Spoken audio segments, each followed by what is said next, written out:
We'd like to continue that conversation now, and Gilly's going to join us on a panel. And on the panel, we have Anne Devitt, who's the Director of Research at the School of Education here in Trinity College. We also have Michelle McShortle, who is the Advisory Services Manager from Intuition. Intuition is a great Irish company, now a global leader in knowledge services. And hosting and chairing the panel is Dr. Alex Gibson from TU Dublin Marketing. And he is also an expert and advisor on AR and VR with Tech Ireland. Alex, over to you. Thank you very much, Peter. Hopefully everybody can hear me. Really interesting 30 minutes there from you, Professor Salmon. And I know that there's lots for our panel to get their teeth into.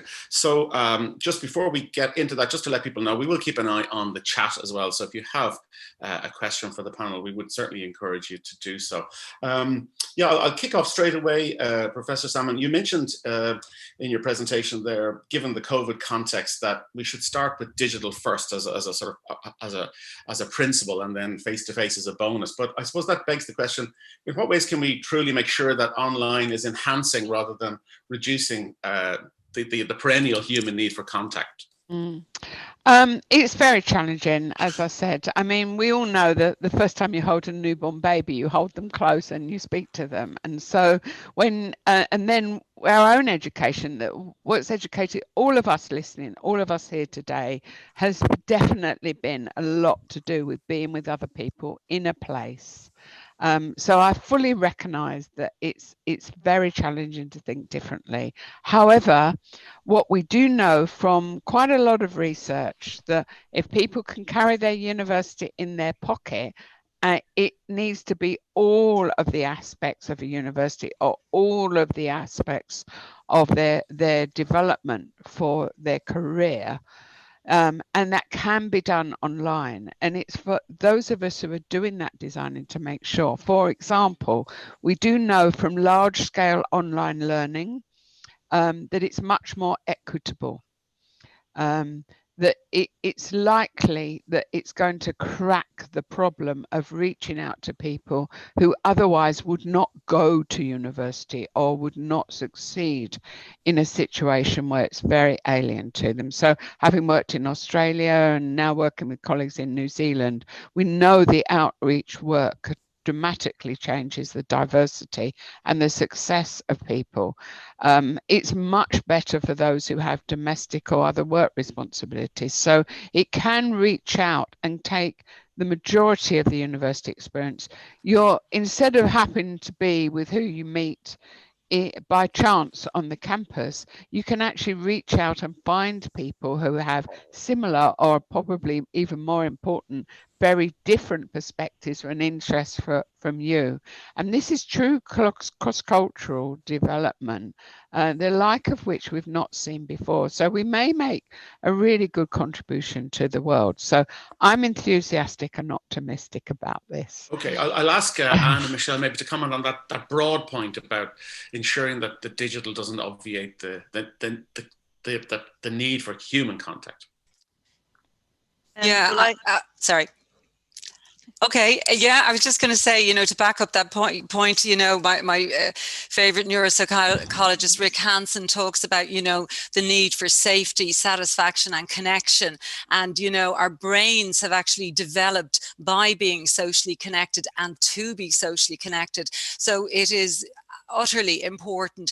I think what's happening, of course, is that we can change the meaning of connection, and we can do things socially in different ways. So it is very much about coming up with new strategies and doing different things. So for example, we find on the business side, new recruits to a business really need that social side if they're being onboarded to an organization, and we have to do really quite forceful, putting on the webcams and so forth, but also then setting up the after the event connections and contacts and socializations and collaborations and so forth. So I think there's an awful lot you can do, and people will migrate to it. Anne, do you want to come in there? Yeah, sure. I suppose, first of all, I want to say thanks to Gilly for just an absolute masterclass in that move, very practical way of looking at the move online. Sure. And what was really nice in there was that it was bringing through the community and the collaborative and that connected aspect from the start, I suppose, of what you're trying to achieve. So some of the work that we in the School of Education and with Learnovate have done over the summer, we were working with, we did research on teachers, parents and children, post-primary students as well, about how they were getting on with the online environment basically during the school closures here. And the single biggest thing that came across from all of them was just the sadness and the difficulty in learning from that lack of connection. And that really impacted hugely on people's, their well-being, their sense of self, and but also on their learning. Some really nice quotes from students talking about feeling lonely and that they don't normally learn like that. And as Michelle said, we're designed to be social. We're designed to learn socially, and that is central to what it is we need to bring through in the design. And what I really liked about, as I said, about Gilly's process there was that it is central within that design process. Yeah. And I was interested in the point you made, Gilly, about the equalizing dimension of the technology, because I suppose, playing devil's advocate, could one say that there's also a challenge, which is that we don't know enough about, for example, inequities around the digital assets, Wi-Fi within homes, or even the home environment that learners may be working within? Yeah, of course, there's a lot we need to know for the new normal. But I have to say that, all the research on the 5-stage model, which is about socialization and enabling people to be fully happy with working with others before you start hitting them with the hard work part of it. There's a huge amount of evidence, that shows that a face-to-face is discriminatory.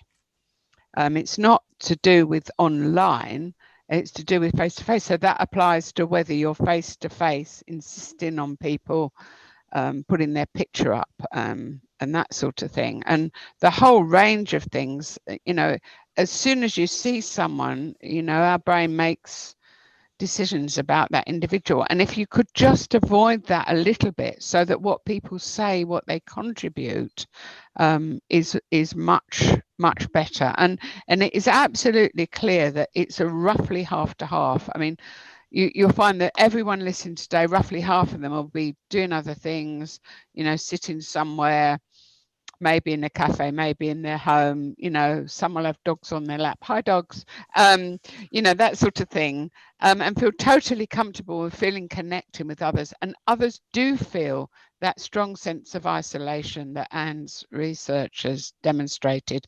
And they're the ones we need to reach out to. And it's not by forcing them to behave in the comfortable way the rest of us do. And we would give that consideration if we were in the same place. You always do icebreakers, and you allow people to gradually establish their identity within the group without stereotyping. So it just needs a little bit more depth in the thinking through. Sorry, long answer. Hi, dogs. Well, I must bring my dog into the screen. I think he's a very handsome dog. I'd love to see him. It could enhance things. Listen, in terms of that issue of graduating things, I mean, that was something I did want to tease out with you and the panel, this idea that, in one sense, in March, most of us were plunged into an environment. But I know you make the point, and you made it well in your presentation, this idea of we need to do so in an adaptive and developmental way. Absolutely. Yeah. So I'm sure that Michelle and Anne will have some answers to that, actually, because design people do and innovative people do. But think of this idea of threshold concepts. It's actually quite an academic thing, so I'm not suggesting people do a load of reading on it. But think, if everyone thinks of one thing that made them perhaps even choose their profession, that was a key insight that made you decide to be what you were going to be.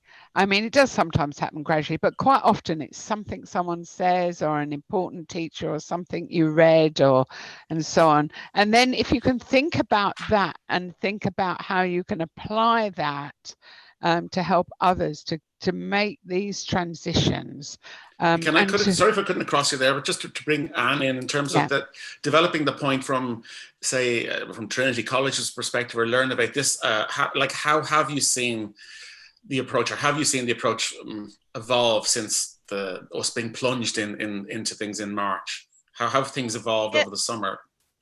Oh, very definitely. And I think part of it is to do with, people's expectations. So in March, everybody was in crisis mode, and that was, accepted. So there was a lot of flexibility, I suppose, on both sides as to, things may not work perfectly, but we'll work through that together with teachers or lecturers, whatever, and learners. And that goes for Trinity and all institutions. But there's a bit less, there's a higher expectation when you've had more time to plan. And I think Gilly's point is excellent, that you need to have in mind the possible future, that that we, there can be lockdowns, or we might, there might be limits to what we can do face to face. And with Learnovate, we've developed some online guides, and the first thing there actually is that part about capturing what's available to the learners. That we can't plan if we don't know, what devices are available, and plan to the minimum, plan to the lowest denominator of what people have as their point of entry, and just to get things up and ready, so that we're, those kind of baseline things that you need for communication, and those things that maybe are tricky, because I've had the experience over the last few weeks, you're working through a piece of software with students online, it's very hard to troubleshoot. But let's say you have an opportunity in a face-to-face class or offline for homework or whatever, to work through those little bumps and before, that are involved in getting technology up and running. Those things can be really helpful. Yeah. Do you want to come in there, Michelle? I was going to say, same in the business environment in March. I mean, there was a moment, I suppose, of inertia where companies and organizations felt, no, we're not going to lose our face-to-face, leadership development course, or we're not going to lose our workshops. And then that pivot moment came, and everybody had to really literally pivot on a dime and migrate. But, some very interesting shapes, I suppose, emerged from that as workshops or residential courses became virtual engagements. The shape and the durations of them changed. And that, and so something that might have been 2 days now was a workshop of 90 minutes over 2 weeks. And that led to, I suppose, an entirely different shape as organizations start to use the space in between. So if you like, corporate took on a concept that in a way that was previously difficult to implement, and that was the spaced learning idea. So, and the learning and the flow of work. So lots of upsides, as well. Okay, I have been getting some questions in on the chat, so just to encourage people, we'll try and get to those during this session. I think there's a couple around a broad theme here of this, if I can synopsize a couple of questions that came in there. What do you think is the biggest motivation for learners online? What demotivates learners? And then a second one, I think in a very similar vein, which is, do some people engage and learn more and more confidently through the online environment, perhaps due to personality, as Gilly touched upon? So that this issue of what motivates people generally, and also why some people may be more motivated in the online environment. Maybe we could tease out some of those issues there. Professor Salmon, if I maybe ask you to reflect on that. Yeah. You have a lot of experience over 30 years, so you've I should know. I should know. You should know. Okay. I mean, the thing about motivation is that you can't apply motivation to someone else. So this is the key thing, that, come on, motivate me, Mr. Motivator, Professor Motivator. No, it doesn't work like that. So you have to create the environment in which people will gradually feel comfortable and gradually take responsibility for themselves. Now, I don't know so much about school learning, whether that's the case. However, I did say for my grandchildren over right from sort of March onwards, I ran an hour a day, what became known as nanny school. on Zoom. Well, my son-in-law and daughter were working with 2 small children at home. It was really hard. It was just to try and help them. However, I learned more, I think, than the children did, but we did have a pretty good time, and I was very ambitious, and I learned a bit more about motivation on that. And again, you know, it was about, I found it wasn't any different from what I do with adults. It's about goals, it's about purpose, it's about structure, and it's about timing, and of course it's about fun, you know, so all of those kinds of things. And I'm very proud to announce that my 8-year-old granddaughter now knows as much about the periodic table as I do, at least. So anyway, but you can't motivate, you can only, and she was a bit of a princess before, so I'm hoping she's going to become a scientist. Anyway, so you have to create the environments where people are self-motivated, and so that's much harder than saying, right, you know, do this piece of assessment and you'll be okay. But you will see, if you look at the activities work, it's got a whole range of aspects of motivating people in there just to do one more thing, and of course we know it's action and feedback that actually leads to that kind of motivation. Yeah. On that point, maybe just bring in Michelle and Anne in terms of what do you think is actually working right now in terms of encouraging students, whether they're at undergraduate or postgraduate level, to engage online? Well, from a business point of view, and for our learners, one of the big things, well, actually, you know, there's a lot of things. At a very kind of trite level, one thing we found is an uptake of, you know, self-directed, short, snappy learning. You know, so we've done an awful lot of webinars, for example, and we found that, you know, the webinars that are under 30 minutes get great take up and engagement, you know, and our analytics and our courses show the same things, that people are actually spending less time learning, you know, in courses this year compared to last year. The big one for us is, of course, you know, what's in it for me? Can I see, you know, how this will help me in my job role? So if I can see, you know, how it's going to work for me. So learning pathways, seeing what other people are doing, seeing what peers are doing is important. I mean, again, from the business side, compliance, you know, somebody having to have a course done by the end of quarter is important, and it's probably, you know, not as nice as being, you know, motivated by oneself, but it is a motivational factor that you are assigned a course and you have to get something done by a certain time, and that works. I mean, there's lots of other things, you know, badges, notifications, and so forth. I would say raising, you know, the expectations of everybody involved. You know, both our learners and our teachers, raising, you know, expectations that people will get involved in participation and telling people what's going to happen and how it's going to happen and what the interactivities are. I think all of that can get engagement and motivation. Yeah. Before I bring you in on just another question, this is obviously a popular theme among the academics watching this. I'm not surprised to hear that. Another one from the audience, which is, love Gilly's new normal, but as an Irish academic, I feel that the old normal still persists. How can we shift first years to a more self-directed approach to make the most of the online environment? Now, I'm going to bring you in, Anne, just on that, and then you can come back again, Gilly. So first years, I mean, it is an interesting one, and I do teach first years periodically myself, and they're coming from a secondary system in Ireland where, you know, self-directed learning isn't the norm. We spend most of first year trying to build up some of those skill sets. So how do we now do it in this online context, almost exclusively for most first years now? Yeah, well, when I heard first year there, I was thinking of first year in school, as in those going into post-primary, but the same kind of applies for those going into third level. And the key part there is self-direction. And, you know, the part of, you know, getting feedback is really important for people, very definitely, but that feedback has to be actioned by people, you know, by the learners. So, you know, learners need to identify goals is critical to trying to achieve in any context. So in the classroom or online. And in the classroom, you have a bit more of a flow where you're being lifted with the flow of the classroom, and the goals are kind of clear, or at least implicit maybe. Whereas online, people really need to be, that needs to be really defined and carefully worked through. And so this is the part of assessment for learning, I suppose, which is the student side of that. It's not it's about the teacher certainly being clear about what the learning goals are and providing feedback on that.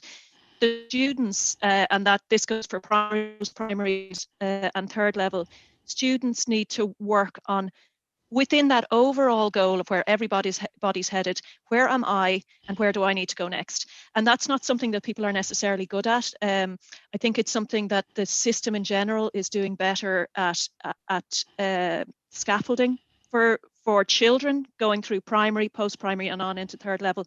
But that's really the key element.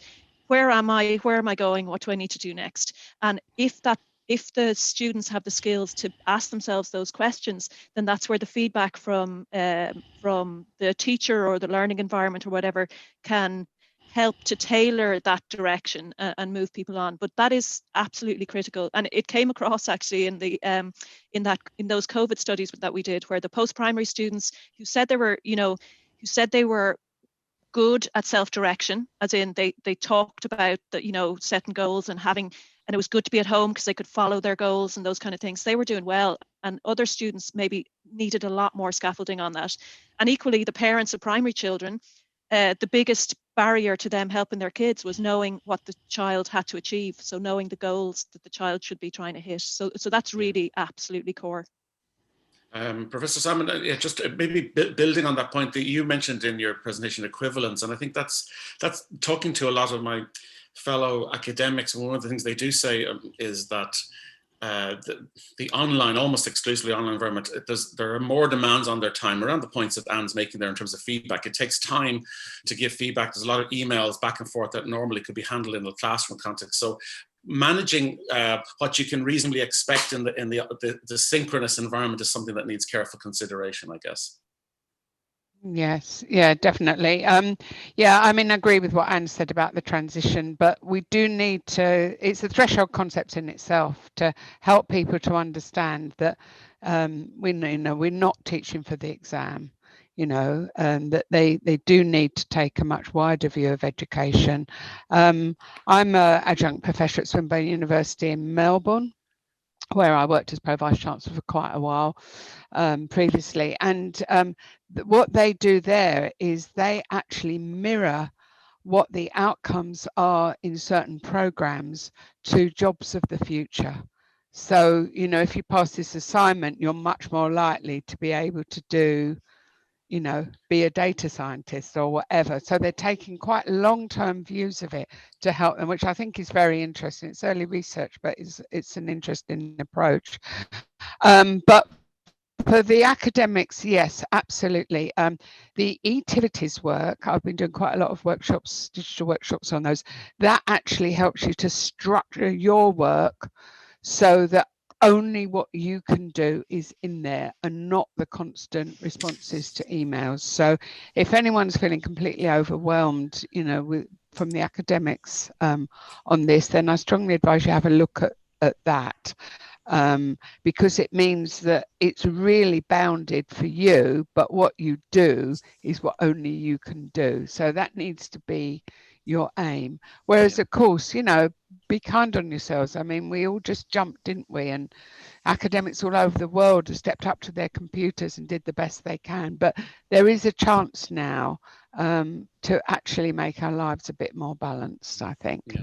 Can I just move the discussion on to a point actually you raised there, which is the future proofing and aligning with industry and skills, if I may use that in a broad sense. And you alluded to it there in your presentation around healthcare.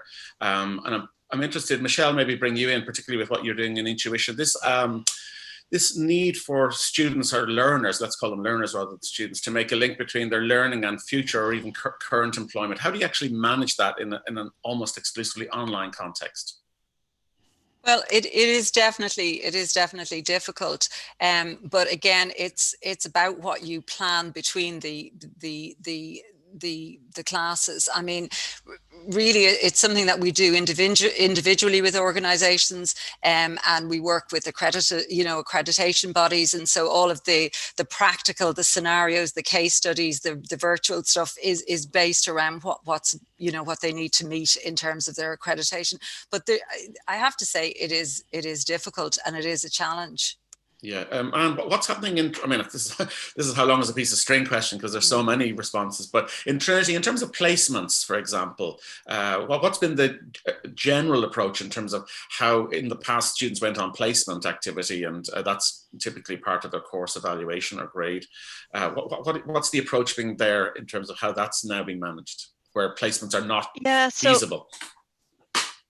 Well, I suppose I can talk most specifically about placement for student teachers, because those are my students, and those they are happening. They are feasible, and the students are in schools because they're very much needed. The way schools have had to reduce class sizes and so on. So the student teachers are out in the school. The challenge is that normally we would be going out and visiting them in schools. We can't do that. We're not allowed into the premises. And so our focus has shifted. I mean, not shifted, it always is on critical reflection, but that has to be the dominant kind of theme that we're in terms of evaluating students on placement. And it is very difficult, because you're trying to meet professional accreditation requirements, and you're trying to meet the learning outcomes, make sure that that we're assessing the learning outcomes of the placement aspect. So we've been working through them. My colleague Melanie Gwynn has done amazing work with, and it's linking into the Teaching Council of Ireland and so on. But it's very much on focusing, again, on getting students to identify, what they're trying to achieve through their planning with their students, and then reflecting on how that's working, and us feeding that back through in a cycle. But I cannot say it is very definitely challenging, especially when you have formal requirements that have to be met. But it's happening. Professor Salmon, taking a helicopter view, what's your sense in terms of how universities generally are addressing this issue at the moment? I think it's been very difficult. I mean, the health area, I was very much aware, Anne, that a lot of what we're doing may be transferred to other disciplines, so we'll get together on that anyway and see what learnings we've got we can share. But the overall view is that it's a perfect storm going on, at least in England at the moment, because much more nurses are needed. Those that are being diverted often to different crisis situations. There's money going out to try and encourage universities to train more nurses, and then the professional bodies are expecting them to spend up to half their time in clinical placements. So it is a perfect storm, and there are people who are failing to graduate because they can't complete the requirements. So that's why we're putting a fair bit of our effort into that area at the moment. But I think where we're at the moment is we're replacing some of these place-based placements, if you like, with digital, which will ease the situation, increase capacity, and then, as I said, to our amazement, there was better learning going on. So it can be used in all sorts of ways. So I'm quite hopeful on that, but it is a very big area that we all need to work on. I'm sorry for cutting across. Yeah, we did get a couple of questions in, two more, and we'll try and ask everyone to be brief on these. But just in fairness to the people, thanks for everyone putting them on. This it just shows the reach of this event. A question from the audience: New Zealand has a focus on biculturalism. They focus on embedding the Maori and Pacific cultures into the teaching practice. Would love some ideas on doing this in an online environment. Professor Salmon, I'm asking you very briefly if you have any ideas, or you can direct them to more research or publications. Sure. If that person would like to contact me, I'll follow up directly. I'm actually working on the Carpe Diem learning workshops with the New Zealand university at the moment, and we're taking a bicultural first approach along with the digitalization. So it's very live for me. Can be done, but again, it's about the disruption at the design stage and then coming back together. Obviously, it's quite challenging. I'm learning. and I can actually do my introduction in Maori now. Okay, well, we will wait to see that in another forum. Okay. Quick, as I said, there's just a couple more. I do want to try and catch them. Do the panel feel there's a place for game-based learning in regard to motivation and engagement in the online world? And where does it fit in? And it's a big area, I know, in its own right. I know a little bit about it myself. Anyone want to chip in with an example? Or I might chip in there just to say that anyone who's ever been in a classroom knows that games work. They're great. They're fun. They get people moving. And you know, so there are gamified environments, and that is always really, really valuable as long as it's tied to, you know, to the actual learning, as opposed to becoming just a leaderboard to, you know, in the same way as an exam might. But yeah, games are fun. Yeah, and a question, final question. I think you've touched on it already, Professor Salmon, which is, should the intended learning objectives of a course be changed or modified when a course is taken 100% online? Obviously, you within the parameters of equivalence, you'd probably answer that yes. Now, I'd probably answer no. They should not be changed. They should not be changed. They should stay the same while you digitalize the mode. But often we find that people will then, after they've gone through that process, revise them to improve them. Listen, I'm conscious of the time. We have a few minutes, and I would like to give each of the panelists a sort of wrap-up opportunity. So, in the post-COVID world, do you see this as a world of opportunity as well as challenge? I mean, we've all talked about the existential threat, but I'll start with you, Anne, first, if I may. The opportunity that this provides. Sure, yeah. It has been already an amazing move forward in terms of the profession, I suppose, of educators, so across all levels. So it had been pretty, not a slow start exactly, but getting people to move to the online and use technology and embed technology. It's hard and it's slow, and change is difficult. But that change that's happened this year has been phenomenal, and the level of skill that people have had to develop has been wonderful. And I think that having been forced to use things in a particular situation, people are more open to, you know, they can see the value of certain things in the day-to-day, in the face-to-face, and in the online. So I think that's been hugely valuable. Thank you. Michelle, final word from yourself. Absolutely. I mean, it's been said before, but digital transformation, the whole time scale of shift has moved very quickly. Something that was supposed to take 3 years has happened in 3 weeks. And it's the same thing for learning. So we've seen that in L&D, that shift, that need to migrate very quickly to virtual and to online. And in a way, in the business sector, it's L&D's time, if you liked. In previous recessions, you know, L&D took haircuts, not so this time. We're seeing, you know, large organizations do millions of hours of training. So there's a huge opportunity for learning professionals to really, you know, as Gilly says, to disrupt, to take stock, to become more strategic. The whole idea, you know, of learning in the workflow, that's suddenly become possible because of the technology and because of what we can do. And lastly, I suppose, just because of the nature of the crisis, there's a new playlist of learning modules that we're looking at. You know, the learning content has kind of shifted towards, you know, humanity, and not just, you know, working in the virtual space, but creative thinking, communication, problem solving, well-being, that whole area. So there's a kind of a shift in, you know, the content areas that we need to be thinking about, and that's excellent. Okay, and finally, I'll give the last word to you, Professor Salmon. I know you strike an optimistic note anyway, but in terms of the post-COVID world, where's the opportunity for academics, for educators? Yeah, so focus on the learning. Really look at the huge opportunities for global connection and creating a university experience, the whole identity thing in the wider world. But most of all, it's not about technology, really. The technology is there. Use what we've got. Most of all, be kind to yourself and everybody else. It's tough. Yeah, it is tough, and very well said, I think, for all of us who are struggling in this environment. Be kind to yourself. I think it's a great sentiment for us all to adopt. I think that does conclude the panel, and on time. I believe, if I understand correctly, I'm transferring over to Peter Gillis, but I do want to thank my panelists who've been Professor Gilly Salmon, CEO of Education Alchemist, Michelle McShortle, Advisory Services Manager at Intuition, and Dr. Anne Devitt, Academic Director at Learnovation. It's been my pleasure to chair the panel. Thank you, everybody.